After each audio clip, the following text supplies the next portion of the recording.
What's up, everybody, and welcome to an all-new episode of Casters of Horror. I'm Chris Mess. I'm Shane, and today we're breaking down Hellbender. Yeah! Hellbender! But before we get into that, this week we've got a little bit of movie news. Yeah, so Shane, you had a little bit of interesting news that came just last night. Yeah, that was I was pretty excited about this too because I've talked about this before. Yeah. Kane Parsons, who goes by Kane Pixels over on YouTube, and he has this short film series about the back rooms, which is a thing that started out. I don't know. I don't remember if it started on Reddit or it's one of those creepypasta things. Probably 4chan. Yeah, I don't know. It's one of those creepypasta things that started by someone and then everybody has adapted it, usually into video games. Oh, yeah. Right, but Kane Pixels has been adapting them into a series of short films. And it was recently announced, yesterday, that he will actually be directing a feature film for the big screen for A24, Atomic Monster, and Chernin Entertainment? Wait a minute. So Atomic Monster, I mean, are they all working on this one project together? Apparently, yes. So we've got, I think, James Wan and A24. Yeah. Wow. Yeah, so Sean Levy, Dan Cohen, Dan Levine will produce for 21 Laps, along with James Wan and Michael Clear for Atomic Monster. So we've got Shane Levy also. Sean Levy, yes. Sean Levy, James Wan, A24. Yeah. Kane Parsons, he will be directing based on a script by Robert Patino. But he's going to have to wait until his summer vacation. On the account of the fact that he's 17 and still in high school. Yeah. Yeah. But yeah, I had said on the podcast, several episodes ago, that if this kid doesn't become a Hollywood director, then, Hollywood will be worse off. Well, here we are. Yeah. They have reached a popularity such that they have attracted A24, and honestly, A24 is the perfect studio for. Well, yeah, exactly. For this too. And then you've got James Wan, and then the producer of Stranger Things backing you. Yeah, they're going to be James Wan and Sean Levy will be the producers on the project. Still, I mean, that's incredible. Unbelievable. Well done, him. Man, follow your dreams. It's because well done, him. Wow. Yeah. Jeez. Well, speaking of following your dreams, I'm once again going to bring up Damien Leone following his dreams. Yeah. Because he recently announced that he is working on a project with none other than Sam Raimi, the Evil Dead. Yeah. So they will be working on a project together, and Terrifier 3 may also have a Terrifier 4. It may be a two-parter. So we may be. He says that he believes that this story that it may be two more films. So Terrifier 3 may not be the end of it. So he says that there's a lot of story still left to tell, and we're looking like we might even get a fourth Terrifier film.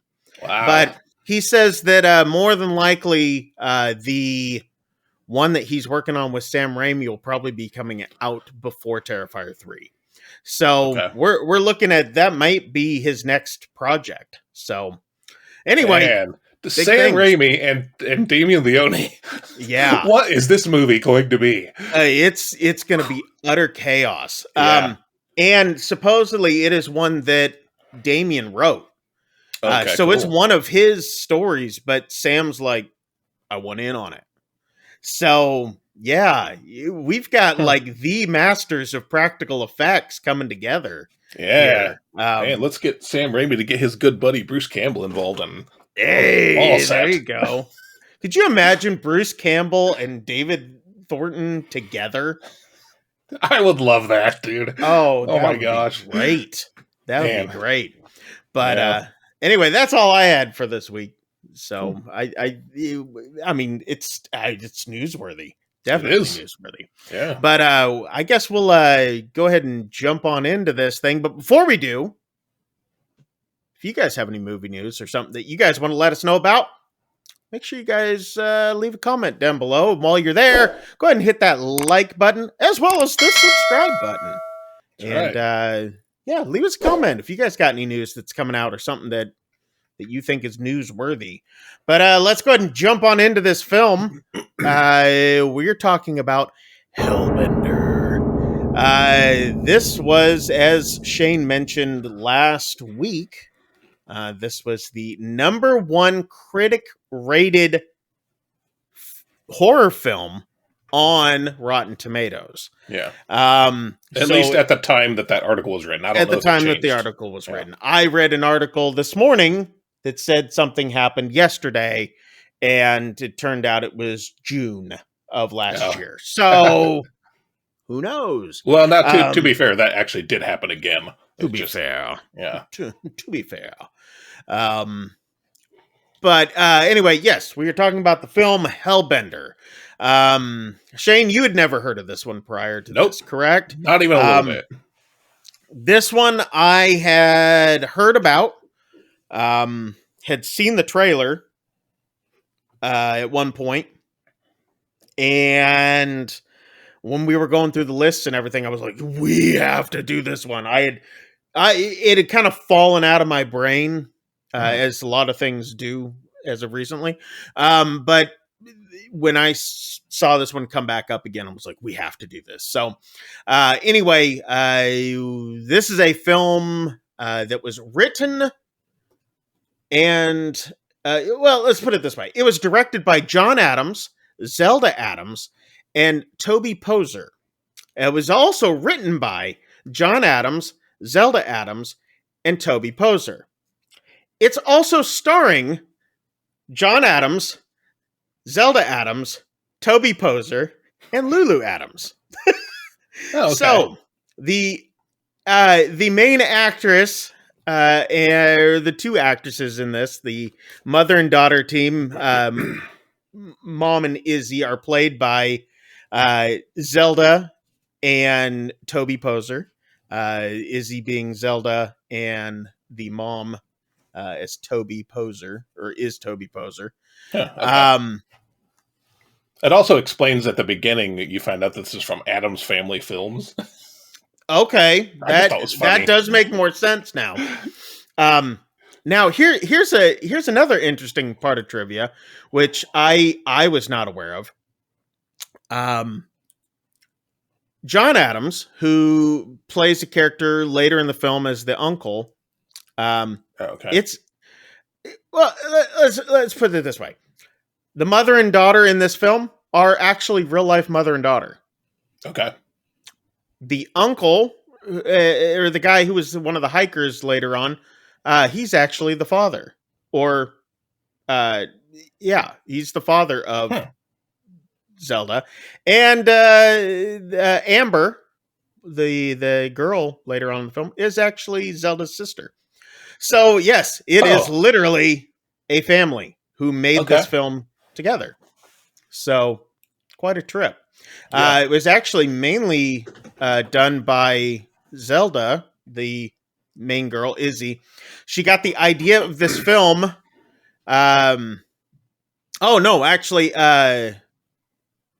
Okay, so it wasn't Zelda. It was the mother, because she found out that she was donor conceived. So she wasn't biologically made. I don't know. Yeah, she was, but I know what you're going for. Yeah. But she was imagining if her biological father was actually the devil, and so she ended up. They ended up writing this film. So anyway, yeah. So I was like, this even makes the film. It kind of takes it to a weird new level. Yeah. Anyway, and the production on the film is pretty good. it was great. I'll give it that. Yeah, it doesn't look. I've seen things that I would argue probably had a bigger budget and a more experienced crew that looked worse than this. So this actually looked pretty good. They had some beautiful shots in this. Mm-hmm. Beautiful shots. And really, which we'll get to when we talk about it, but some really, really well done, like trippy visions too. Yeah. So how like they did those scenes very well crafted. Yeah. Just the shots of the woods. Mm-hmm. To me, some of those shots were just beautiful. Yeah. But John Adams, he's acted in some things. I think this was pretty much his first directorial work. So, but he's acted in a few other films that I had not heard of whatsoever. But if you guys want to check a little bit more of that out, you can jump onto IMDb and, see what else they've done. But, or at least he's done. Because I don't think they'd done anything else. Anyway, the film starts out in the woods. It appears to be set way in the past, like colonial times almost. Yeah. We're seeing a circle of women, all ages, younger girls, older women, everything. And there is what appears to be a woman being hung in the middle of all these women. They're kind of out in a wooded area. And they're pulling her up. She's being hung. She's struggling. She appears to die. Yeah. But then kind of comes back and starts struggling again. She stops struggling, but the older lady who's holding the rope, she still keeps it there. And everybody's watching intently. And then, she starts moving again. She starts moving again. Another woman comes up, pulls out a gun, and shoots her in the head repeatedly. Yeah. It is a revolver. She empties that thing. Empties it. I think she even reloads it, possibly. I don't know. But the woman being hung is still struggling. She is not dying. Someone then pulls out a knife. Yeah. Goes to stab the woman being hung. Yeah, the gun didn't work, so let's try the knife. Let's try a knife. Yeah, and it was a odd looking blade as well. I mean, it was not. It almost looked ceremonial of some sort. Yeah. And then the woman who is being hung bursts into flames and shoots straight up into the air. Yeah, like a firecracker. Yeah. And then towards the camera. And then we see the title screen. It's like, it's not, AC/DC, but it's like this rock music. It's definitely not AC/DC, no. No. But then you get this, we see this band, like this rock band now practicing, composed of two women. And it's an older woman and a younger girl. We find out it's the mother and daughter, aptly named Mother and Izzy. The mom has no name in this. They finish up the practice. The mother says, "I'm going to town tomorrow. Do you need anything?" Izzy says, "Can I go?" And there's no response from the mother. Almost like, you can't go type response. And then she just says, she gives her a small list of items. And the mom says, "Good practice. Love you." Yeah. And then basically they go their separate ways to bed. Yeah, so interestingly, not only is the mom acting like, we've got a bit of a situation like from the Disney movie Tangled, the mom actually looks like that lady too. Just kind of cracking up. She's got the big curly hair and yeah. I never put that together, but Rapunzel was hot in that movie too. I have some Disney princesses. They're just hot. Don't get me started with Frozen. So I'll be on that one for a while. So the next day, a mom is going to town. gets into her car. They've got the driveway to their property. They have a chain across it, all this sort of stuff. Basically, they don't want anybody coming back there to... Big stop sign, keep out, no trespassing. Yeah, they don't want anybody up where they live. We see Izzy. She puts on her shoes. She goes for a hike, like a walk. Then she's swimming in the river. You see that she's used to being alone, and she's just living her life. As Izzy's swimming in the river, we hear some like giggling, some weird laughter coming from the woods. She gets up out of the water and she goes to look for it. Meanwhile, Mother is in town at like an art gallery or a shop or some sort of thing. It's got a bunch of knick-knacky decor type things. She finds this really odd looking crown, which I believe is actually on the movie poster. Yes, it is. Is it? Okay. I had to check. She's wearing this. She's got this odd crown. And there's an old man there in the shop, and he's like, "I recognize you. You haven't changed a bit." And she's like, I'm sorry." And he goes, You were my grandmother's nurse." And she's like, You must be mistaken." Yeah. And then she pays for the crown and leaves. And the old man's kind of looking puzzled. Yeah. And it's kind of, the shopkeep too is like, ignore him. Yeah. He's clearly like out of, he's possibly deranged and just old or whatever. The mother comes back home. Izzy's sitting on the steps to the house waiting for her. The mom proceeds to show off her purchases from the day. And she's like, "How was your day?" And Izzy says, "I went hunting." And she goes, "Oh, 4?" And she goes, "A laugh." Yeah. And the mom's kind of like, looks kind of concerned. She goes, "But it was a ghost." And then that's all we get from that. Yeah. Although by this, mom looks, I wouldn't say horrified, but she looks very, very troubled.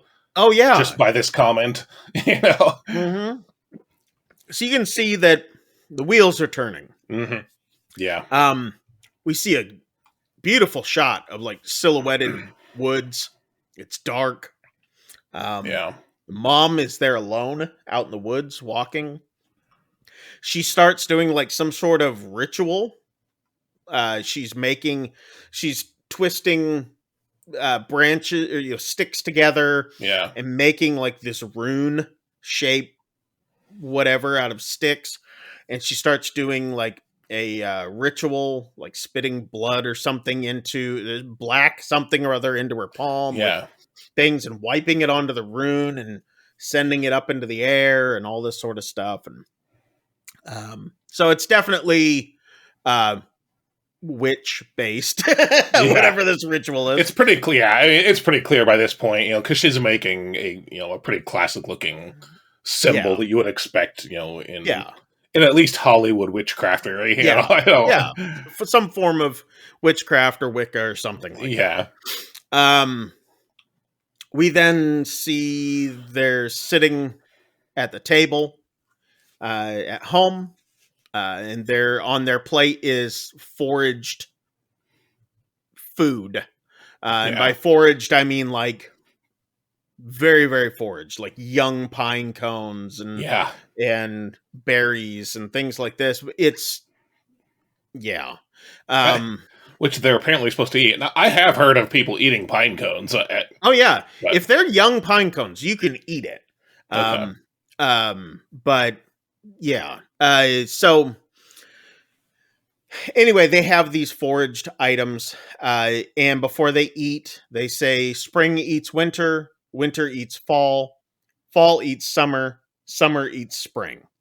Yeah. And basically what they're saying is that each season feeds upon the season prior. Yeah.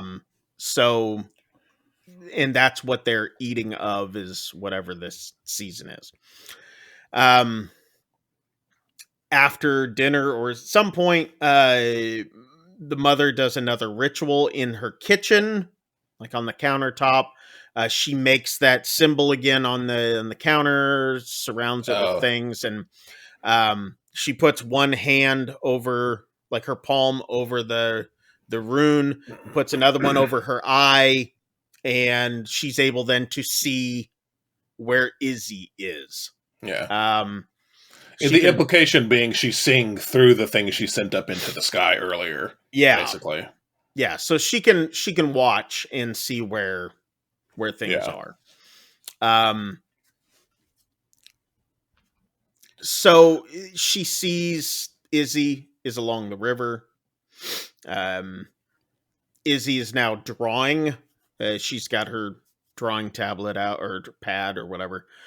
She starts drawing something, and this guy shows up. He's hiking, and he says he's lost. He's also the writer and director of this film. She says, "You're trespassing. This is private property. You can't be on here." They basically own that whole mountain. Her and her mom owns that whole mountain. And he says, "I'm lost. I'm sorry. I parked up on whatever highway, and I'm trying to find my way back." And she's like, "No, you need to leave." And he says, "Oh, do you know my niece? She's about your age." And she goes, "Oh, I'm homeschooled." So we know, very isolated. Yeah. Okay. I mean, I was homeschooled as well, which a lot of people are like, "That's why you're so weird." Also, homeschool high five. Yep. Because you only can high five yourself. So anyway, it was weird asking anybody out for prom. And someone also said, "Oh, did you have a crush on any of your teachers?" And I was like, "No." Oh, jeez. Yeah, Sigmund Freud, people. So he's like, "Oh, I want to show you a picture of something that I found." And you can see on his phone, it was a picture of the rune that in the sky that is that her mom. But Izzy starts backing up, and he's like, "It's okay, it's okay." And she goes, "No, I'm sick. I can't be around people." Yeah. And all of a sudden we hear Mom, and she yells out, "Hey!" really loud. And she's standing up, because where they're at by the river, it's like this big, almost canyon-like. Not really a canyon. It's like, I mean, they're basically like down in a ravine. Yeah, ravine. Thank you. That was the word I was looking for. They're probably about 15 feet down. Yeah. In this area. It's, creek bed at this point. So she yells out, "Hey!" Izzy leaves. The guy turns back to look at the mom, and the mom's not there anymore. Yeah. And he just kind of chuckles like, "Okay." And he turns back around to leave, and Mom is standing right there. Yeah. Like she is to there. It's like teleported. Yeah. He looks up, he's like, "How the Yeah. And she just kind of nods like, "Come on, follow me." So he starts following her, and he starts like asking her a bunch of questions, and she's not answering anything back at this point. And he's just asking more and more, and asking about the daughter, and asking about the mountain and the property and all this. It does kind of come across as a little creepy. Like he's questions you're asking are maybe a little bit too getting a little personal. Yeah. So she's not answering anything, and finally she turns around to him. She goes, "Are you married?" He's like, "No." "Do you have kids?" And he's like, "No." Yeah. He goes, "Even though I always wanted some." And she goes, "Okay." She kind of relaxes, and I'm like, "Oh boy, wrong answer, bud." And does she even say anything to him at this point? Like, "I'm sorry," or something like this? I don't remember. I don't think so. I think she's just like, "Okay." Yeah. But she says it in like she's relieved. Yeah. And she kind of like puts her hand out like this, and the guy raises up in the air, and his hands starts shaking, and then you start seeing blood coming down his hands. Yeah. And she reaches over and tastes his blood. And then Yeah. she goes like this, and he turns to dust and Yeah. ash and just falls to the ground. Like, Yeah. I mean, complete just pile of dust. Yeah. And she starts to cry, like she's kind of like tears are coming. She's starting to weep.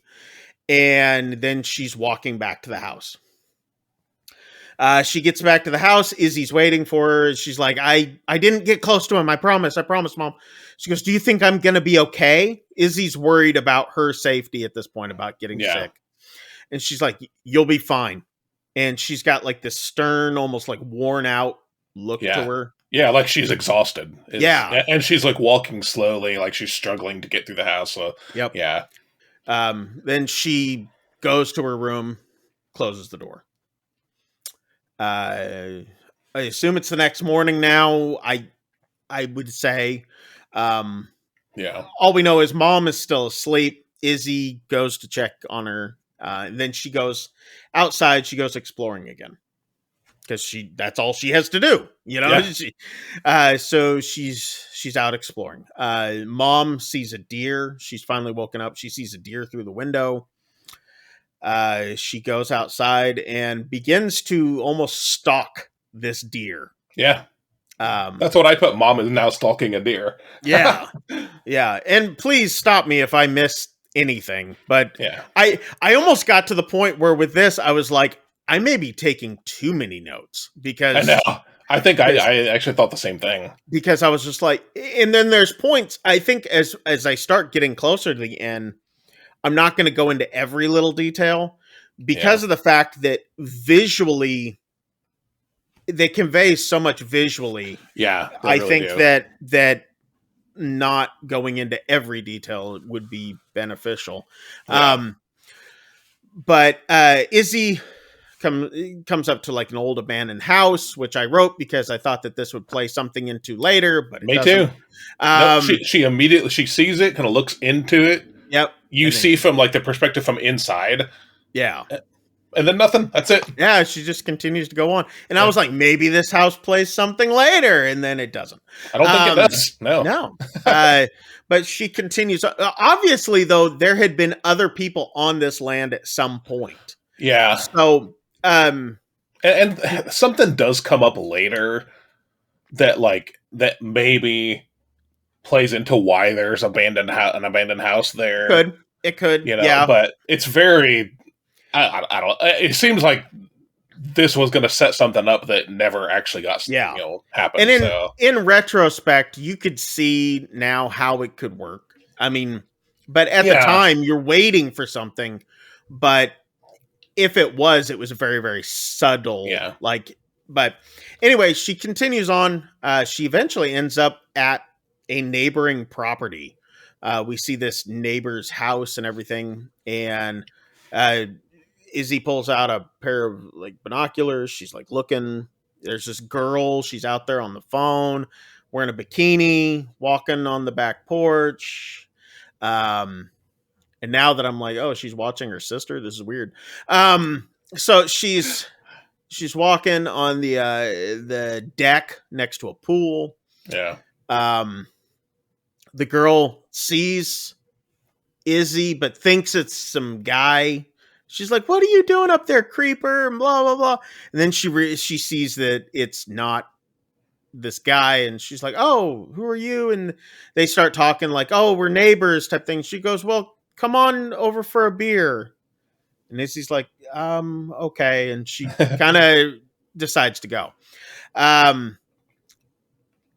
Next thing is we're instantly back at the house. Yeah. The mom is there washing a ton of blood off of her hands. This is the first time we've seen her since she was stalking the deer. You're like, oh, maybe she's got this for dinner. Maybe she was just a crap hunter before, and then it's like, wow, that's a lot of blood.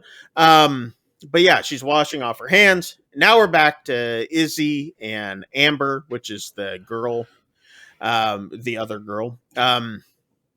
Amber asks Izzy if she's going to sit or just be creepy, because Izzy's just standing there staring at her. Izzy says she's sick. I can't get too close to people. And the neighbors are like, well, none of us can. And I'm like, oh, was this filmed during COVID? I know, right? And then I was Yeah. like, well, maybe it was. Izzy finally says that she'll sit. She kind of pulls her chair away from Amber and sits down. They converse for a little bit. They start talking about the band and all this. And the band's name is Hellbender. And I'm like, here's where we get the name. Ha ha ha, Hellbender. Okay. She hands Izzy a beer. She's like, yeah, maybe you should, maybe I'd love to hear you sometime. Maybe you could play at one of my parties or something. Yeah. Izzy has the beer. You can tell she's never had a beer because she's kind of like tries. She handles it pretty well though for having never tasted one. Yeah. We hear next. We're back at the house. We hear this whispering. Yeah. And then some deep voices, and then some. Mother walks up to a door in the house with the same rune on it. She puts her hand to the rune, and then a key comes out of the back of her hand. Yeah. After she puts it up there. And I'm like, just like busts through the skin. Yeah. Yeah. And I'm like, whoa, that was cool. And for these people making this film on their own, some of these effects, they did a great job with some. Oh, yeah. Yeah, it looks really good. It comes out of her hand. She then takes the key, unlocks the door, and goes through. We see this room. It's kind of like a office type thing. There's a typewriter in there, and there's some other knickknacks that are almost witch associated and things having to do with the history of this mother, basically. Because I believe this book is, part of her history and part of her family's history. Okay. That makes sense. Because I never really felt like it really went into what the book actually was. So I wasn't sure, but I guess that makes sense. Yeah. So she places her hand on this book, and she starts seeing these visions, like dark visions. She's hearing screaming. She sees her and Izzy in there, and they're like on this mountain and like wind and all this sort of stuff. And then Izzy's like, "You're a liar." Yeah. And then she laughs. And then Izzy's like, "Mom, what's happening?" And then she gets like pulled into darkness. You see her just get like grabbed and then like pulled back. Mom pulls her hand away from the book quickly, and she leaves the room frightened. So we see that something foreboding is possibly happening or going to be happening with Izzy. Izzy then goes swimming in the neighbor girl's pool. And Amber is laying there, which is the neighbor girl. She's laying there sunbathing, and Izzy's just watching her, just kind of like staring at her and looking at her. And you're like, this is creepy. And Amber's got some hair clips. Yeah. That are there, and Izzy steals them, puts them into her pocket. Amber sits up and she goes, well, I've got to get home. I've got a babysitting gig tonight. And Izzy goes, wait, this isn't your home? And she goes, oh no, I just sneak in and use their pool. She goes, come back tomorrow. I've got some friends coming by too. So she's like, okay. And the then basic thing, she calls the owners Sidiots. Yeah, Sidiots. Yeah. Which I thought was funny. I've never heard that term before, but because basically they almost never come around here. So yeah, they're not there much. Yeah. So instantly we're back at band practice. Again, just Mom and Izzy. I actually dig the music. I thought it was pretty good. And Izzy says, I want to play for people. And the mom's like, that's not going to happen. Yeah. She's like, well, don't you think, what if I'm better? And she's like, you're not. And she goes, but you took me away from people when I was 5. What if I am better? I want to meet other people. And the mom says, you can't be around anyone ever. Yeah. And that's kind of like it with the practice. Like, that's all we get from it. Yeah. So later that night, Izzy's looking at the hair clips, and she walks up to a mirror, puts one into her hair, and she goes to sleep. Next day, we're back at the pool. Izzy shows up. They're like, "Hey, you came," and some of Amber's friends are there. It's a guy and another girl. Amber gives Izzy a swimsuit, bikini, and Izzy puts it on. Izzy meets the friends. One of the guys is in medical school. Yeah. And she's like, "Hey, Izzy." Amber says, "Hey, Izzy, tell such and such about your STD." And she's like, "It's not an STD, it's an immune disease." He's like, "Well, which one?" He goes, "Wow, that's rare." And he goes, "And usually only in boys." Yeah. And it's fatal past infancy. Yeah, super fatal. Yeah. Yeah. And he's like, "Well, you can thank your mom for that one because, it would be her genes that passed it down type thing." Yeah. And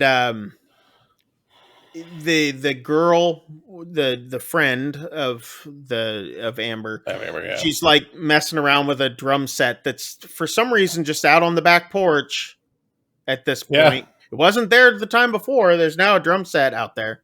Yeah, and it comes up later. It's noted that it's I can't remember exactly how it's described, but it's very expensive. Yeah, he said it's a rare vintage one. A rare vintage. And I'm like, why is it on the back porch? Seriously. Of a place that's a temperate climate. Yeah. Which the humidity from like the dew and all this, it's gonna ruin those drums.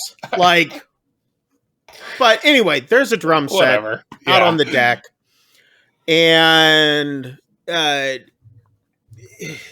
Amber says to Izzy, she's like, "Hellbender, play something."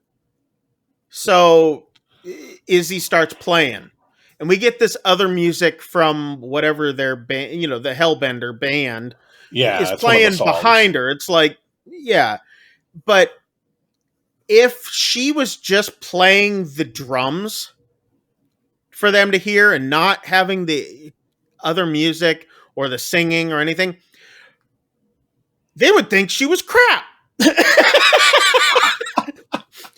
Because it was like it seemed pretty basic. Yeah, it was, but with all the music, it sounds really good. So I mean, it worked.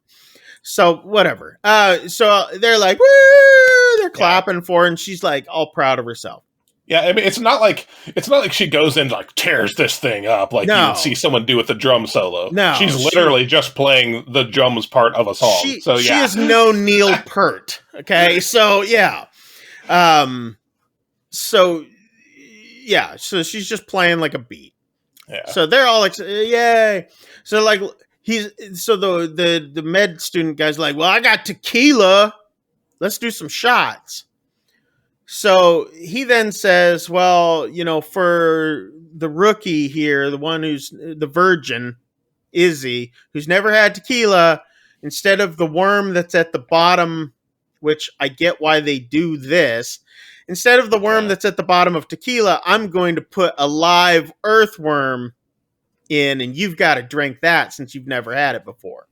Yeah. And I'm like, why was this make sense? A live earthworm.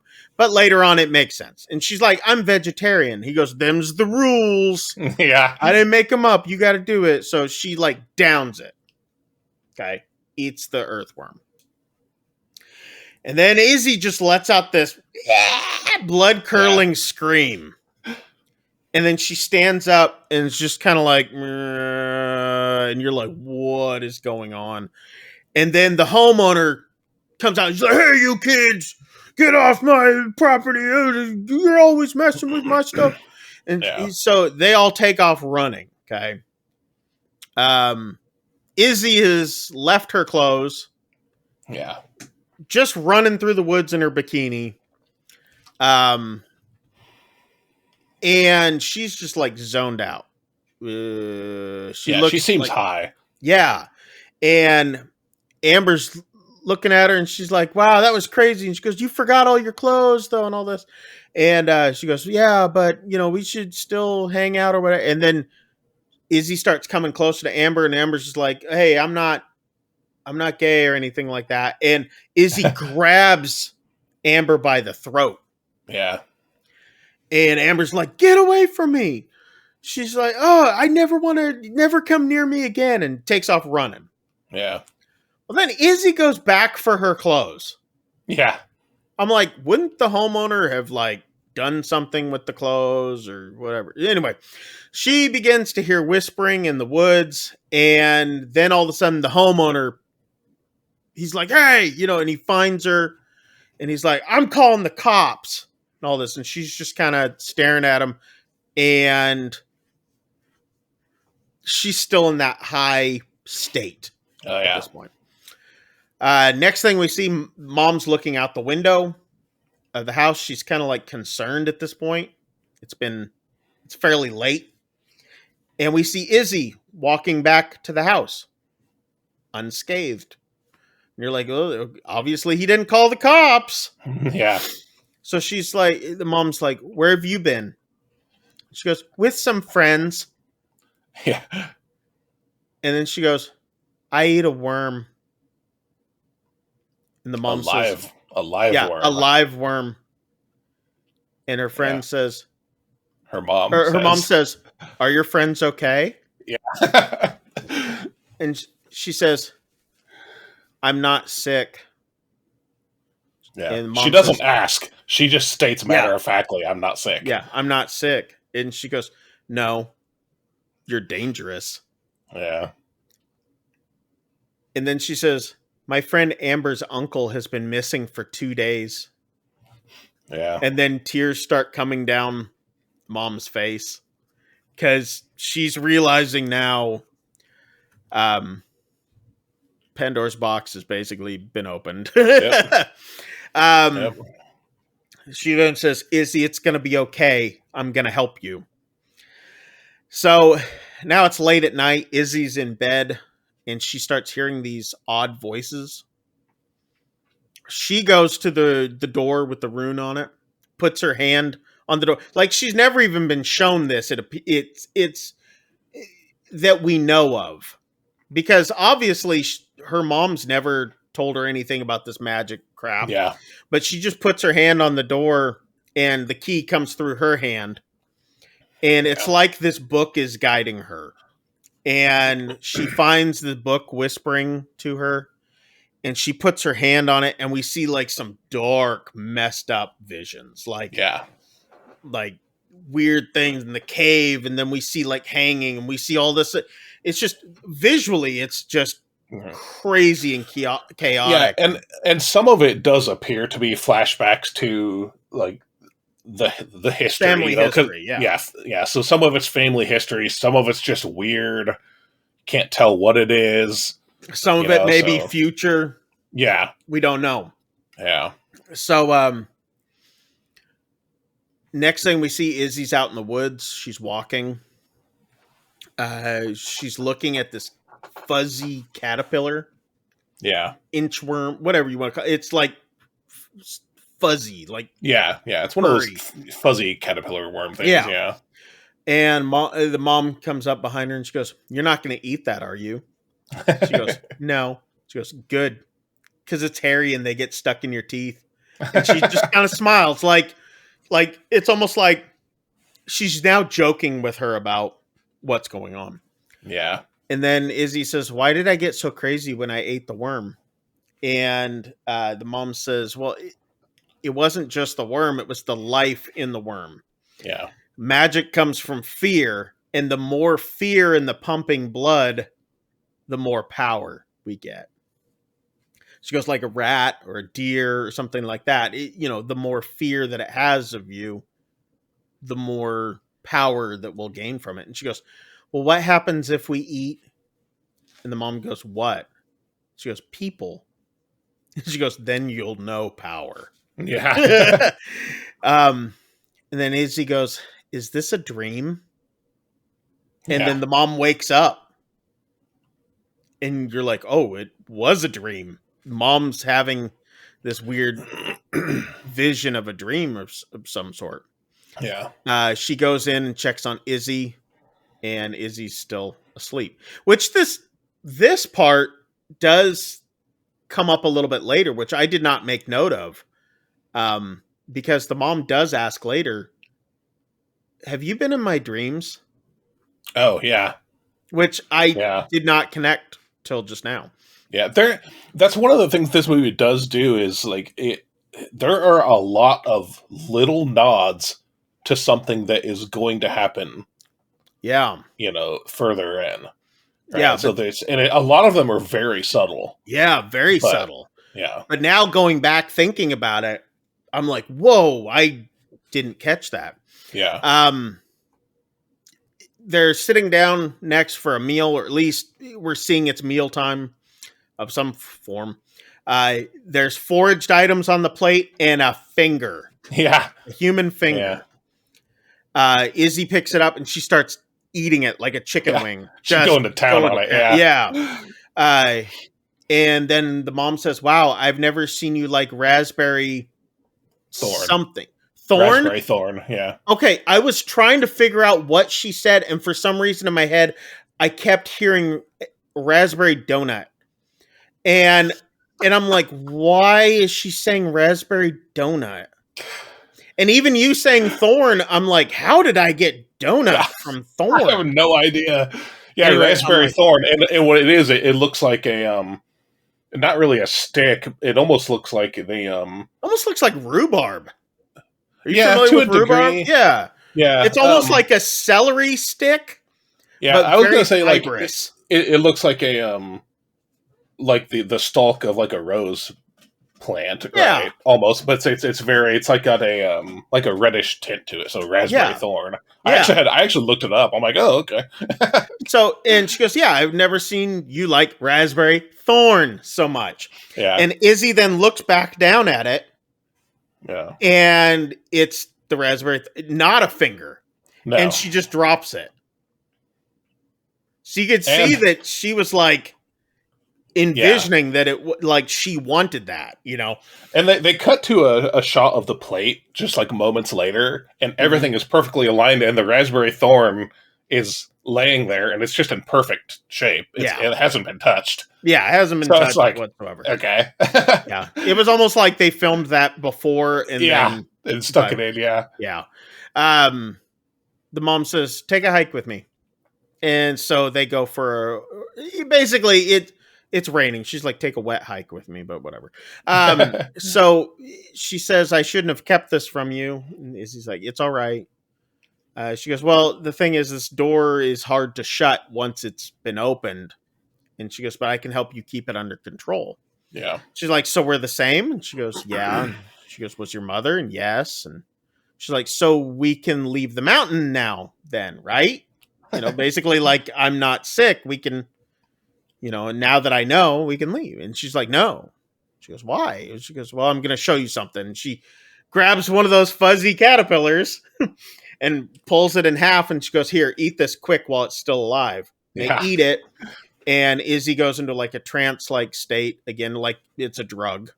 Yeah. And the mother then starts to show her how to do some magic stuff and shows her some different things. And we go through like this montage of band practice and magic in her showing her different things and all this sort of stuff.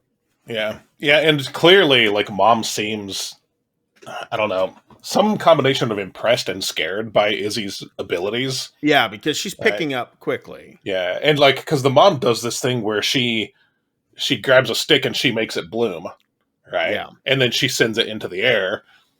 And then she's like, now you try it. Well, Izzy grabs the stick, and when she does this, the stick ends up bleeding. Mm-hmm. Right? And then she puts it into the ground, and the ground, like, eats the thing. Yeah, it, like, sinks down. And she's like, wow. Yeah, it's just... and also, that's why we can't leave the mountain. Yeah. Like, exactly. Okay. Yeah. Mother is then awakened. It's either the middle of the night or morning early or something. We can't tell. There's a lot of just people waking up in this movie. Yeah. She hears like noises coming from the basement. She opens up the door to the cellar and finds Izzy. Izzy's down in there. And Yeah. she's like, oh, yeah, it's just me. She's like, what are you doing down there? And she goes, oh, I'm just putting some paint back. Yeah. And she goes, okay. And she goes, the mom immediately then goes upstairs to that room, Yeah. puts her hand back onto the book. And she sees like some visions from the future and all this stuff is coming up. And she sees Izzy start blowing away like dust. Yeah. In front of her. Yeah, and Izzy says she was just putting away paint. We know she's lying because through some of this montage, we've seen her making her own runes without her mother's help. Yeah, clearly sending up one of those things. Yeah, she sends up one of those view things. Yeah. She almost seems to have like. There's one point where it's implied that she's gained some sort of ability to control fire to a degree, because she does something and like this fire gets like. Sparks heavily. So yeah, she's clearly learning and practicing. She can do stuff. It's coming to her naturally rather than being taught. It's like she is just coming to the realization of all these powers and things. Yeah. And it seems like it's coming at her quickly, possibly because her mom didn't raise her to learn it, and so it's all just flooding into her at once. Yeah. So the mom asks, do you ever still see Amber? And Izzy says no. And she goes, why not? And she goes, well, she said that her my friendship was suffocating her. Yeah. I was like, that was funny. Yeah. Because she's choking her. And,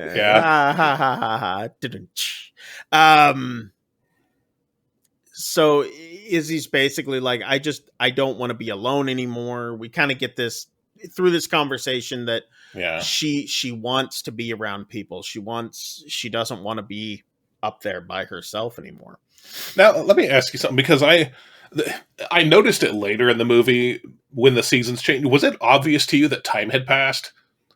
Because when Mom asks about Amber, she's like your friend from last summer. I'm like, oh, holy crap! Yeah, time it's been passed. Like a whole year. Yeah.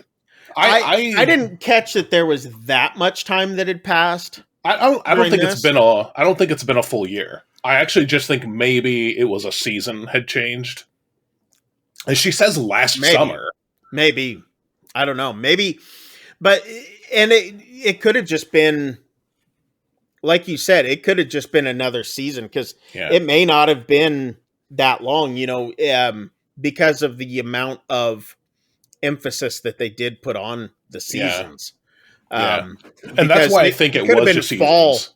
It was probably just fall at this point, because we get a definite sense of when winter comes. Oh yeah, So my guess that's is what I mean. So we noticed that change. It's just the way it was phrased. It made it sound like this long stretch. It's been like a whole year. Yeah, it almost seems like what? So yeah, no, I think it was just when she said last fall, it was just like a couple months last ago. Summer. Yeah. Or last summer, sorry. The mom then goes back to town. Izzy gets more visions from the book. Yeah. She then uses her eye thing that she sent up into the sky to see where Amber is. She wants to find out where she's at. Izzy and Mom are now going on a walk. I guess Mom's back. So anyway, they're on a walk together through the woods on the mountain somewhere. And they come across a bunch of bones, and they've been stripped clean. Yeah. The mom's like, well, it's probably just coyotes. Yeah. It's interesting because they come across this. Izzy sees them first, and she kind of just like looks away. She's like, hey, let's go this way. Well, then Mom comes on, and she's like, whoa, look, there's more bones. Yeah. So it's like... And she said that she's been seeing a lot of them around lately. Yeah. And Izzy's like, but you kind of get this first sense that like Izzy had tried to direct her away from them. Yeah. So it was, misdirection. Yeah. And the mom says, well, it's probably coyotes. And Izzy says, it's beautiful.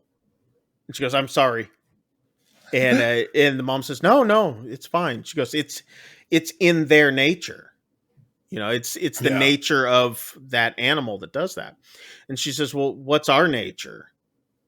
And then the mom says, our nature is dark, but I can teach you to starve it so it Yeah. doesn't consume you. And then Izzy says, well, but you said whatever killed that was just its nature, though. So, like, why is that different to us? And she goes, well, we're called Hellbenders because we are powerful. She says, we turned our backs on heaven and have bent towards hell, is what they said in the past. Yeah. And she goes, is that the legacy that you want? Soulless and unloved and feared? She's like, no. And they're out by the riverbank at this point. And then we see a game warden comes up, and he's like, "Thank you." Yeah. For the life of me, I could not think of the term I was looking for. I'm like, park ranger. That was the first thing that came up in my head too, and I went, I know that's not it. And I sat there for a while, and I was like, yeah. So yeah, game warden. He comes up, and the mom immediately is like, she's like, this is private property. You can't be on here. Yeah. And he's like, actually, this is where the state line, the state park lines end right here. Goes, right over there is the private property. And she goes, okay. And he goes, I just got to ask, just a few seconds. I just got a couple questions. She's like, no questions. And he's just like, just a few. And so he asks if they've seen any carcasses around. Yeah. Because they've been seeing a lot more and all this sort of stuff. And Izzy's like, no, we haven't seen any. Which causes her mom to kind of give her a side eye. Yeah, just kind of looks at her.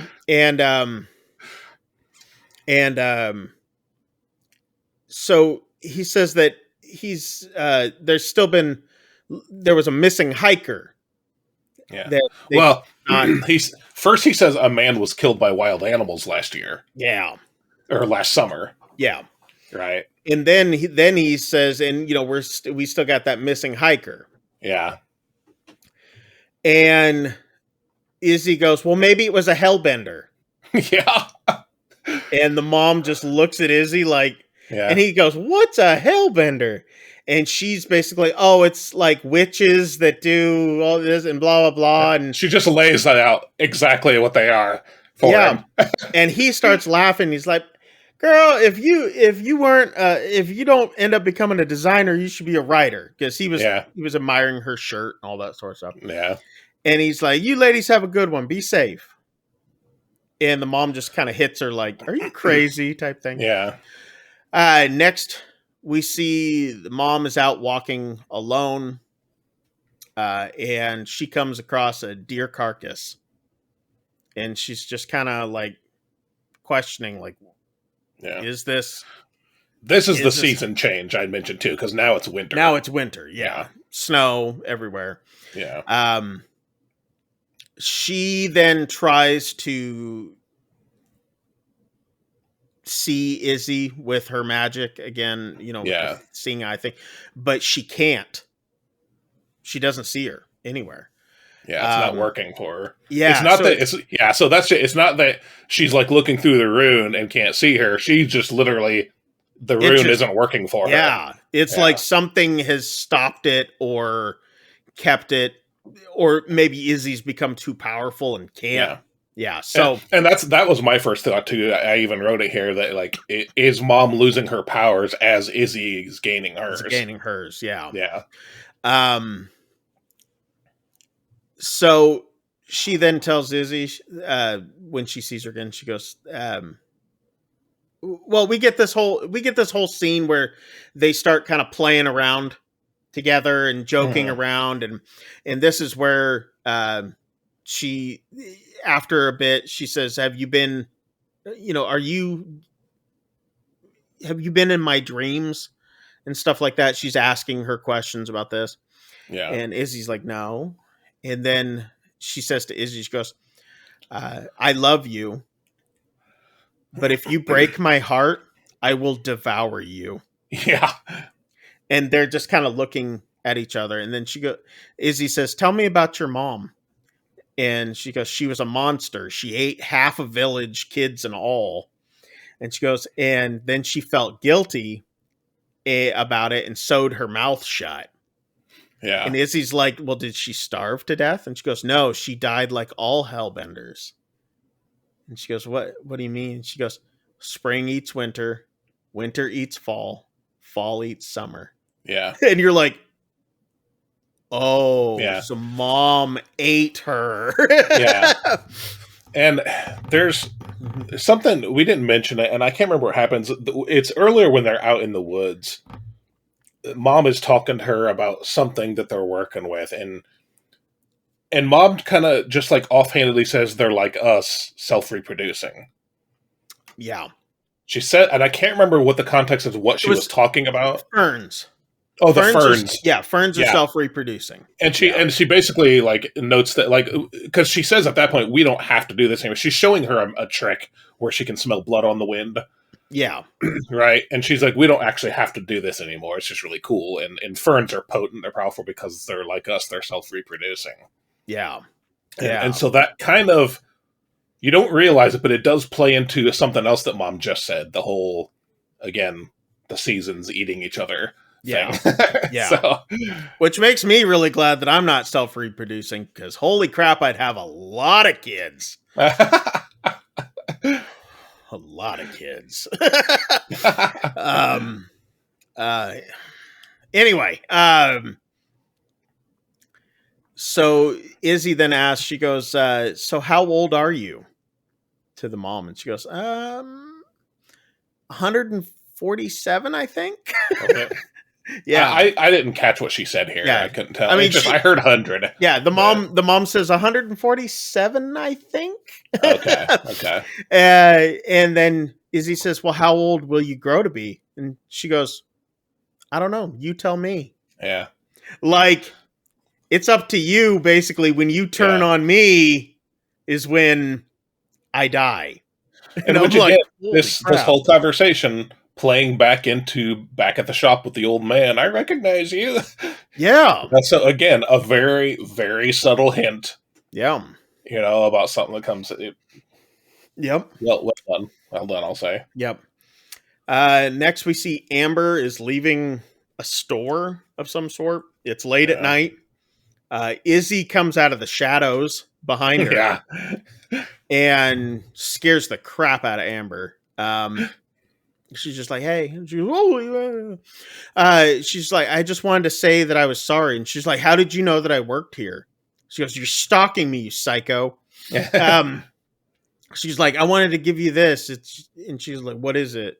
She's like, "It's your bikini." And she goes, "Oh, thanks." Yeah.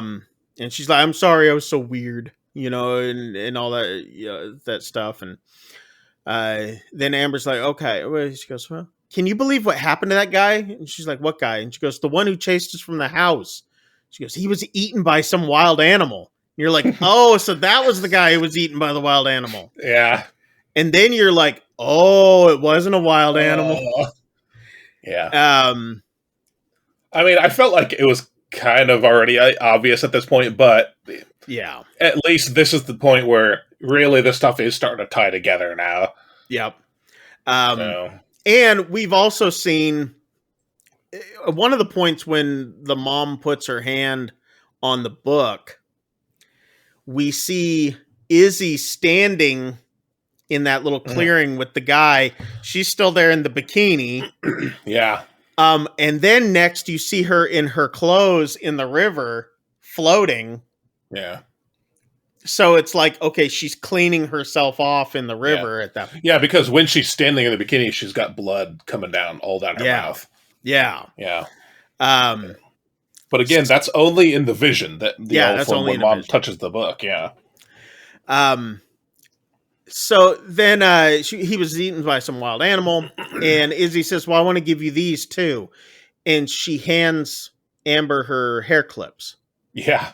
She goes, "You want to give me some barrettes?" She goes, "Well, I stole them when I first met you." And then Amber's like, "You know what?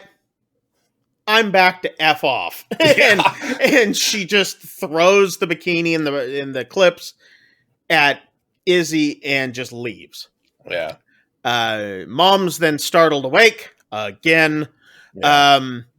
And she can't find Izzy. Izzy's nowhere in the house. She goes to the rune room, puts her hand up on the door, and the key won't come through it, her Yeah. hand or anything. And you're like, oh man, what's going on now? She Yeah. tries the door handle and the door just opens. And you see now that the book is gone from the room, as well as a bunch of the other things that are connected to the history of these witches. One little note here. It's not.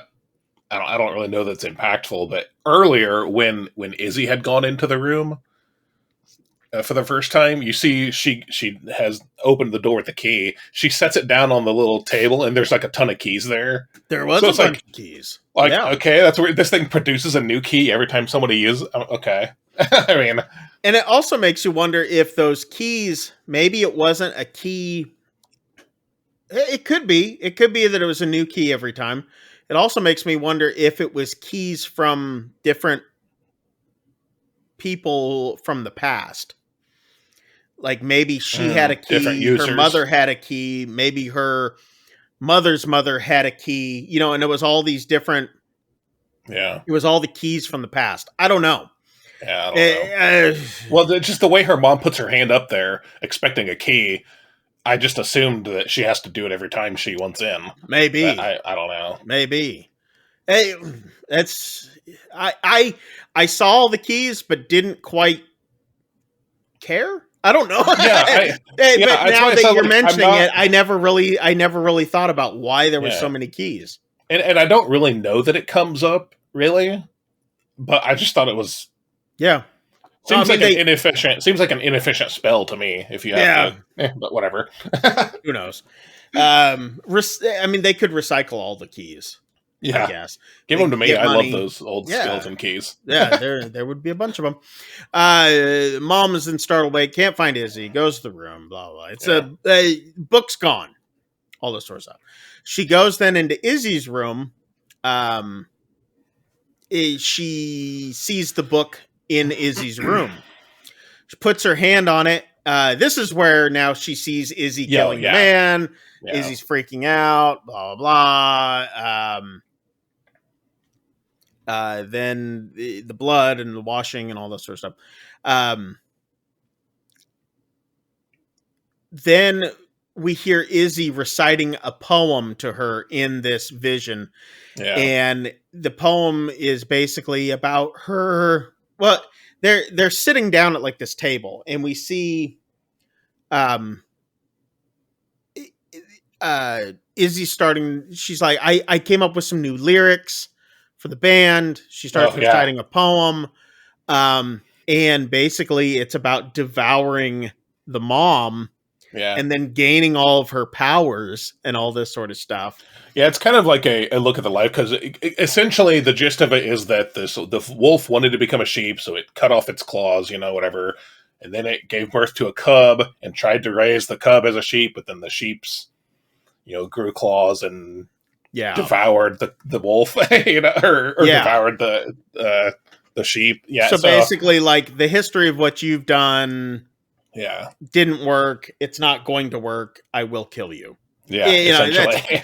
And then we start hearing Amber screaming because Amber's on the table in front of them, or at least the top half of Amber. Yeah, half of her is there. Yeah. Yeah. And Izzy has a fork and she just stabs it into Amber's torso and starts taking pieces and eating it. She's like, this is good. You want some type thing? And the mom is freaking out and pulls her hand off the book. The mom then immediately goes down to the basement to see what's been going on down there. Nothing seems to be out of the ordinary at first, and then she notices blood on this like a chest, like a cedar chest type thing. Yeah. She sees that it's blood and all this, and she kind of hears this muffled screaming or yelling.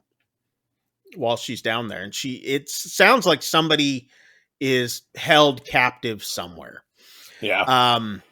She then proceeds to open up the chest and looks inside, and there's this weird, gross tunnel looking like an ass sphincter in the middle of this chest. I don't know how else to describe it. I don't It either. looked like a butthole with a colon. It is this weird, fleshy tube. It literally looks like, because Mom she gets down and starts crawling through. It looks like an intestine. Like a colon. Yeah, she looks like she's crawling through an intestine. So yeah, it's really So yeah, the mom, she's hearing the screaming a little bit louder. She starts crawling through this colon. It reminded me of my colonoscopy that I had, and I was like, oh yeah, that looks like those pictures. To boldly go where no man's gone before. So she goes through it. And it's dark in there. She has this lantern with her that was down in the basement. She's crawling through, and it's dark inside this room. She's hearing the screaming, but can't find where it's coming from. Finally, she sees Amber laying there, and Amber's like, I can't move.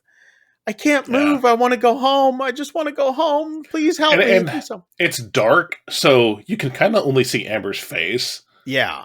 Like her shoulders. Yeah, that's about it. Yeah. And she says she can't move, so now I'm sitting here wondering, because they don't really show her. I'm sitting here wondering, like, oh my gosh, is it really only half of her, and she's just being kept alive and it with could magic? Be. Yeah, it could be. And the mom reaches over and gets some blood from Amber from somewhere. I don't remember where it was from. Yeah. Gets it and tastes it. And she, like, her eyes start, like, getting bigger, like, oh man. And you're like, what is the mom gonna do now? And then we hear Izzy go, hi, Mom. And Izzy's somewhere there in the darkness, but we don't see her. And the mom's like, where are we?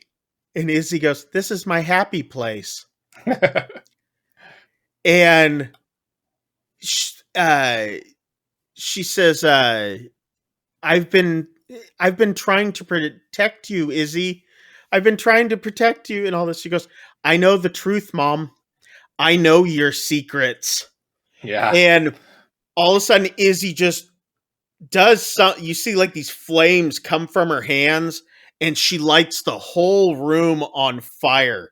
And you see it like lit in different areas. It's still super dark. It's like this weird cave thingy, but still super dark everywhere. But what needed to be lit was lit. You at least see Izzy, you see the mom and all this, and just bones and all this sort of stuff in there. And the mom says, she goes, I'm not afraid of you, Izzy. And oh, I just lost my notes. Where am I at? Hang on. All of a sudden something moved. She goes, I'm not afraid of you, Izzy. And she goes, oh, no, this is where it comes up. She goes, I'm not afraid of you, Izzy. And she goes, you will be. And that's when the flames happen. Yeah. And then you just see Izzy's just like, like she's just like this beast and everything. She's like, do it. She's like, show me. You're so afraid of being the Hellbender that you are. Show me the true Hellbender that you are. And the mom's like, I don't want to, and all this. And she goes, show me. And the mom's like eyes like recede back into her head, and like she screams back at Izzy. She goes, there you are. Yeah. Her like, teeth get all sharp and all that. Yeah. It's very, very brief. But mom briefly contorts into this monstrous thing. Yeah. And she's like, there you are. And the mom snaps back to her original self, and then Izzy's like coming towards her, and the mom's like, I'm not ready. And she goes, I don't want to die. I'm not ready to go. All this sort of stuff. And Izzy goes, Mom, I'm not going to eat you. Yeah. goes, I love you. She goes, and I'm not ready for a little hellbender of my own. Yeah. And then she looks at her, and the mom's kind of like almost relieved in a way. And then she goes, so, or Izzy says, so, I'm going to town. Do you need anything? And that's the end of the movie. Yeah. Like, well, basically, her mom's like strings. Oh, yeah, bass strings. Yeah. Yeah, bass for her strings. bass guitar. Yeah. And she goes, good. And like, basically, like, I'm in charge now. Yeah. Are you going to do anything about it type thing? Yeah. You know, like, I'm going to handle myself whether you like it or not. And you know, and I had wondered here too, when her mom says bass strings, I'm like, does she want them for the guitar or does she want them to sew her mouth shut? Like her mom did. Oh no. I think No. it was I think it was just for the guitar, because the first time that she asks if Izzy needed anything, she said that she needed drumsticks. Oh, okay, yeah. So I think that's why the mom said bass strings. Okay. Is just kind of like, yeah. And so now we're seeing the dynamic now in the family has changed. Yeah. And you need to fear me, and you are going to let me do what I want to do type thing. And that, you know, when Izzy says she's not ready for her own Hellbender, that's when we get the payoff from Mom with the ferns earlier saying, you know, that the ferns like us are self-reproducing. Yeah. It's like, oh, okay. So they literally are self-reproducing. Yeah. So when she consumes the one, then now there's another one that's going to be coming out. So she wasn't ready for her own, so you're going to live for a while longer. And but you don't know when, and when that day comes, you will die. And and then that's the end of the movie. That's it. Yeah. It goes to the credits, and we hear more rock music from their band, and so that's it. But so do we do a drum roll? What do we do? We do a rock and roll drum roll? Do we do a Hellbender one? See, when I read the synopsis of this movie, I swear I read that, like, you know, mother and daughter live out in the woods and they're a metal band. And I'm like, this is metal? Okay. I guess it's metal-esque. Sure. Okay. But what were your what are your thoughts on this? Man, there's a good movie buried in here, but I feel like it's buried. Yeah. I didn't dislike this film. I don't regret watching it. I think all the elements for a good movie are there. It just seemed a little, for me, it was disjointed, and I don't know. It was fine. It was fine. It was fine. I guess if I was going to rate this one in what we've watched, it would be somewhere in the middle, maybe. I like the concepts. There was a lot of neat lore, you know, but okay. It was fine. That's where it leaves me. I really dug this movie. Yeah. I liked it a lot. To me, it was like there was a story without a story, if that makes any sort of sense. It was like there was an overlaying story to the whole thing, but it wasn't like there was this, you know how in some movies you get this overarching story, but then there's just like one story that drives it throughout the middle. Yeah. You're not getting that one story that's driving it more so than the whole overarch. Yeah. In this film. To me, this was kind of like, it was a very slow burn movie. It was it was in ways, yes, but at the same time some of it felt rushed. Yes. Yeah. So I think that as new writers and new storytellers, I think the execution of it, maybe there could have been some more depth to some of it. Maybe there could have been more things that were flushed out a little bit more. But overall, I really liked it. There was some aspects that, yeah, it could have been a little bit better. But for the most part, I really, really enjoyed this movie. I had a good time watching it. I dug the music in it. I loved the visuals. The visuals were incredible. And honestly, that's why I can still ultimately like. I didn't dislike this movie. There were a lot of things that were done really well. And again, those vision sequences, extremely well done. Yeah, so yeah, it's not big on. It's definitely not like an action type movie. No. This is very. It's just a subtle storytelling. And I think that for the most part, the writing is pretty well done. I like a movie that kind of leaves you these breadcrumbs. Yes. And then when you get to each part that trail was leading to, you can be like, oh, that's what that was about, you know, or there were a lot of times where I was like, I have a feeling I know where this is going. Like the moment in the woods with the ferns, the moment Mom said self-reproducing, I was kind of like, I bet you that it's what it ended up being, you know? Yeah. So, but I don't feel like it was slapping you in the face with it. It's they did a good job with that. They really, really did.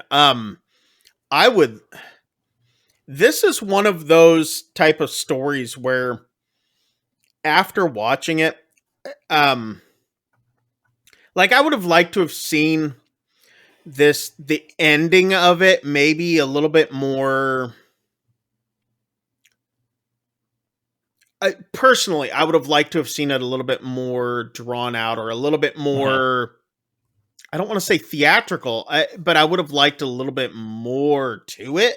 However, in reality, this is probably how it would have gone down.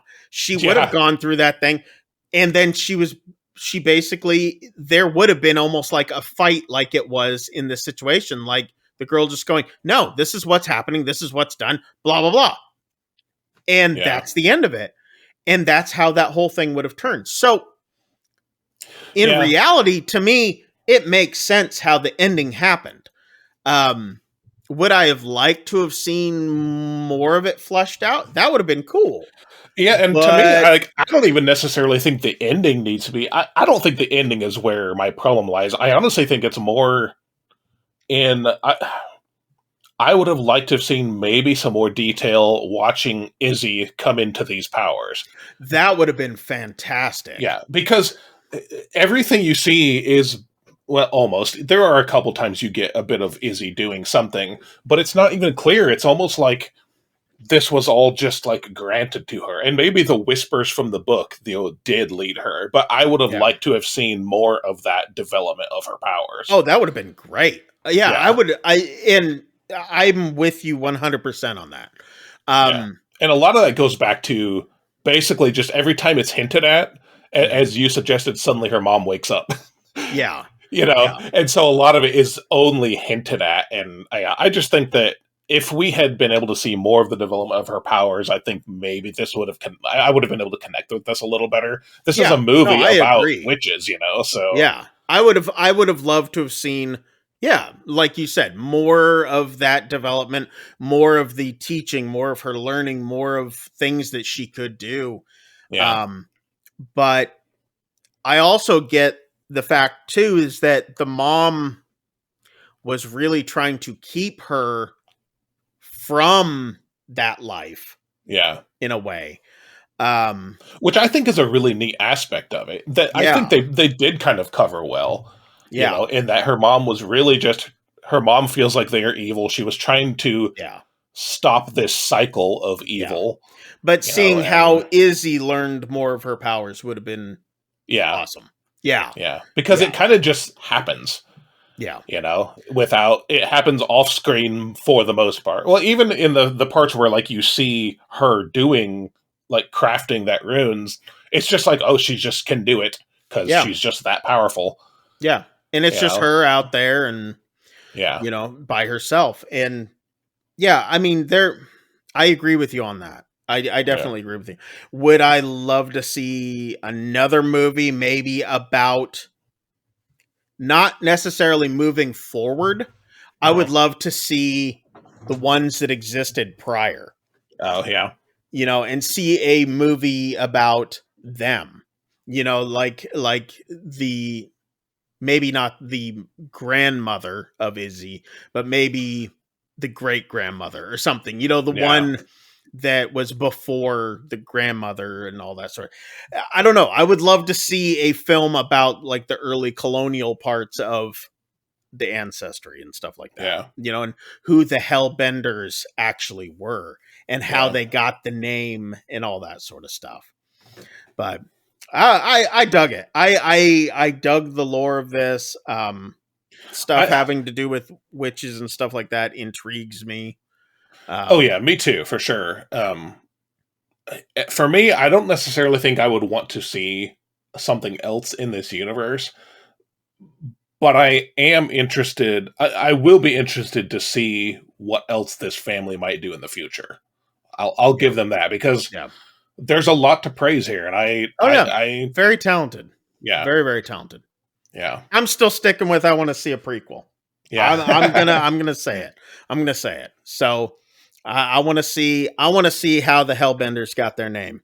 So and why they were given that name and the destruction that they caused. That would be sweet to me. So I'll probably go back and watch this again just to see if there was anything else that I missed. Now seeing these little things, the breadcrumbs, and see if those expand any farther. But anyway, to me, it's a definite thumbs up. I liked it a lot. It does make me wonder how it was the highest critically acclaimed one from Rotten Tomatoes for horror. I just have to say, I'm glad it wasn't Barbarian. I know, right? So seriously, which people still love. This was better than that. Yeah. Sorry to all you Barbarian lovers out there, but yeah. No, I really dug this movie. I liked it a lot. So, if you guys want to check out Hellbender, if you have not done so already, please do. It's worth a watch. I dug it. Anyway, you guys can check it out. I believe Amazon. Oh no, it's on Shudder. It's on Shudder. Yep, Shudder. It's a Shudder exclusive. It's a Shudder. I was like, where did I watch it? Yeah, Shudder. So yeah, check it out on there. Shudder exclusive. So anyway, okay. There are some other films that are also going to be coming to Shudder, but they're also be coming to theater, and we'll be pulling them up on the screen right about now. These are films that are upcoming. You guys can check out here in the next few weeks to months. So let us know if there is anything on this list that you want us to cover. Absolutely. And do so in the comments down below, or do so on our Instagram or Twitter. You guys can DM us on there. Make sure, though, while you're doing all that, go ahead and hit like and subscribe, because what else are you doing right now besides looking at those things? So, or maybe you're listening to the audio version of this and you're like, what list? I don't see a list. Yeah. Guess what? There's a list if you watch our YouTube channel. So, and if you're watching the YouTube channel, you guys can check out the audio version of this wherever you get your podcasts. So anyway, like we'd like to do every week, we take this next segment we like to call real life horror stories. I don't remember what it horrors of story. Real horror stories. Real store. Well, wait, no. Real stores of horrors. Anyway, this story comes out of Russia. That is terrible. Some of you may be familiar with this story, But this is still unsolved. This happened in 1959. There was a bunch of hikers that were hiking along they were hiking up in the mountain region, the summit of Otorten, a mountain of the northern Urals. It's a 10-person party that went hiking. They were going to go up this mountain. But after settling out on their journey, one of them turning back due to illness, so there was 9 then.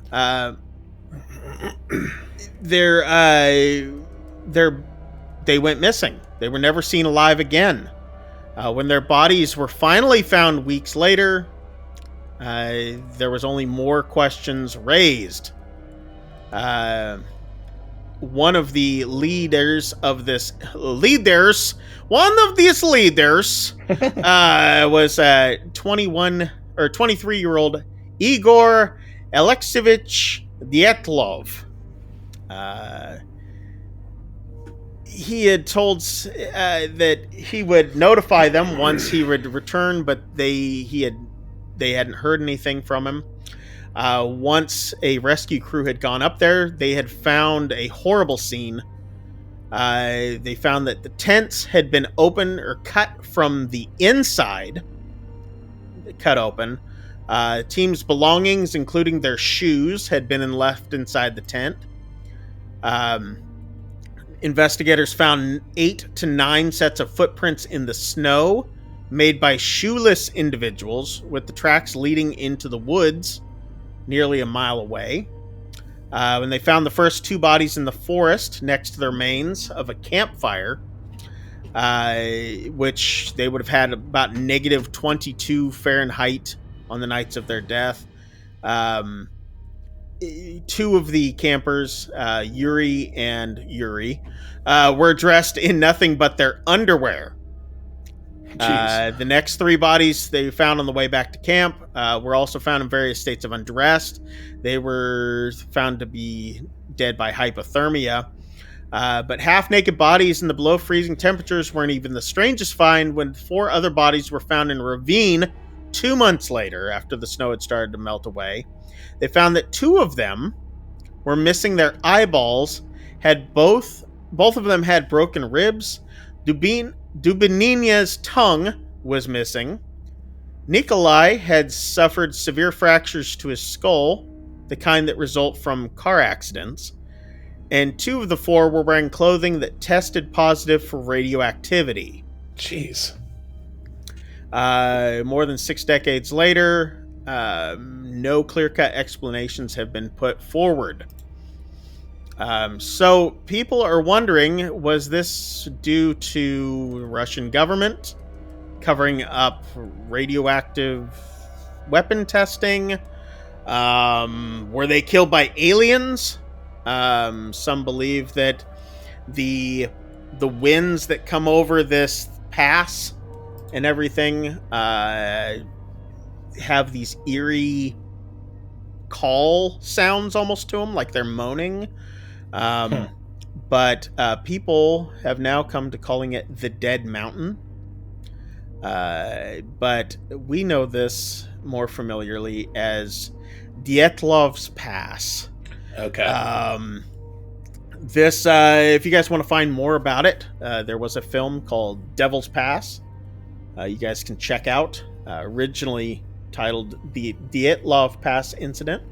It came out in 2013. But there is a film that you guys can check out to tell a little bit more about possibly what somebody thinks could be what happened. I think that one has been on my to watch list. It's been like on my Netflix queue for quite a while, and I've still never watched it. Yeah. So I have I've seen some documentaries that deal with this. I've not checked out the film itself yet. But yeah, I need to, because it's on my list of stuff to check out. But anyway, that one's a little freaky, because it's not like Why would they have to cut themselves out of the tent?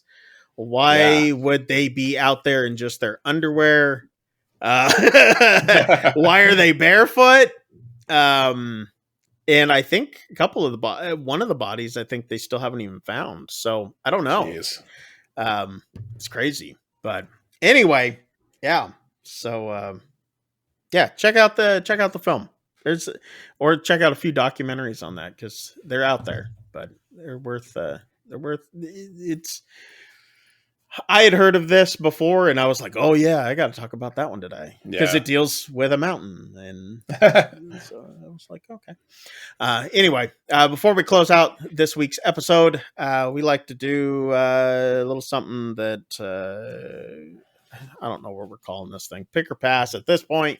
So what we like to do is tell you guys something that caught our attention within the last week. 2 weeks, somewhere in there, recent, that we thought you guys might be interested in, whether it be film, TV, music, art, who knows? Something having to deal with the horror genre in a way. Shane, I'll let you start off. What caught your attention? Well, what caught my attention is something that, at least as of the time of this recording, came out literally 4 days ago. Oh, wow. At least on Alter. I'm sure it has existed before this, but Alter just posted it 4 days ago. And if you, real quick, if you guys have not checked out Alter, make sure you guys check out Alter. It's one of those. Shane and I are on Alter quite a bit. I think that's why we have a tendency to put say about these short films quite a bit, because it's just nice to be able to see some new filmmakers for one, but also it doesn't take up a whole film's worth of time to watch. So and I mean, they're short films, and another great thing about them, such as going to be the case with my pick for this week, is you get a lot of foreign films, foreign from my perspective, not from America. And so it really is a great place to go to just see how different countries, different cultures approach horror. And maybe get some background or some lore that you're not familiar with. So I really love the site, and some of the best ones I've seen are from filmmakers that aren't from my culture. So such as this one. This is a short film called Death and the Winemaker. And this is actually an animation. Oh, wow. And it is it's about 17 minutes long. It's a beautiful animation. And it's basically about this winemaker who is in love and wants to... he's in love with the daughter of, I'm guessing, the ruler of that specific area. Okay. Right? And he wants her hand in marriage. And basically he says, I have made the best wine in the world. And if you agree, can I have your daughter's hand in marriage? Mm-hmm. Well, this guy is like, I can't judge this. You have to take this before the Pope. The trek to see the Pope, however, is a long and dangerous one, but the winemaker decides to make it. And on his way, he meets the literal death, the entity death. Oh, nice. And from here, the decisions he makes will have lasting consequences on his life. As they do. And it is a confrontation. It is a story about love and death, and I don't want to say too much more without spoiling it. This is worth a watch. It is so good. Again, a very beautifully done animation.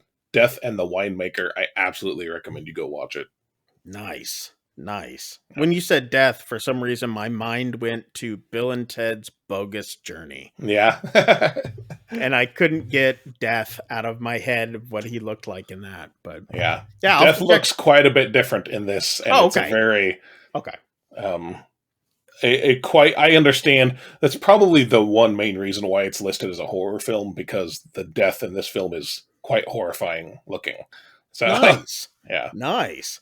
What you got this week, Chris? Well, I'm trying to vary it up a little bit. I haven't had a whole lot of time to watch things this week. I've spent a lot of time in my car because I've been driving a lot. But I'm gonna go a little more goth horror because I'm a big fan of like dark music, like goth bands and stuff like that. Thus my hymn tattoo up here. So I'm going to talk about a new album by Mr. Him himself, Villy Vallow. Just put out a new album called Neon Noir. So if you guys are looking for some sort of music to go along to the soundtrack of your horror life, check that out. His deep, haunting vocals will have your goth minds stimulated. So anyway, check it out. It's called Neon Noir. He's gone solo now. It's not him anymore, which I mean, it's just him doing the music now, but it's just Villy Vallow, or he's going by VV, like two V's. But yeah, Neon Noir. So the album's incredible. It's worth checking out. Really dark, haunting music that's incredible to listen to. So check it out. Yeah, anywhere where you guys get music. Yeah. But yeah, I've been a huge him fan for 20 years, a little over 20 years. Anyway, but yeah, love their stuff. That's it. Make sure you guys like and subscribe, because we know where you live. That's right. Yeah, so hit that button. Yeah, next week, what film are we going to be doing, sir? Well, next week we will be breaking down The Black Phone, which I've heard described as Ethan Hawke in the most disturbing role of his career. Really? Yeah, I've been wanting to watch this one, have not done so yet. But I mean, we got Joe Hill, Stephen King's son, Scott Derrickson, and Robert Cargill, or C. Robert Cargill. Jeez, dude, it's gonna be a good one. I'm excited. I am too. For it. So make sure you guys stick around for that one. Make sure you hit like and subscribe, like we said a little bit ago, so you guys know exactly when this thing drops. But anyway, that's it for this week. Hope you guys enjoyed it. If you didn't, I don't care. Whatever. Actually, I do. Please like us. Please love us. Anyway, for this week, I'm Chris Mess. I'm Shane. And get the hell out of here. We'll see you guys. See ya.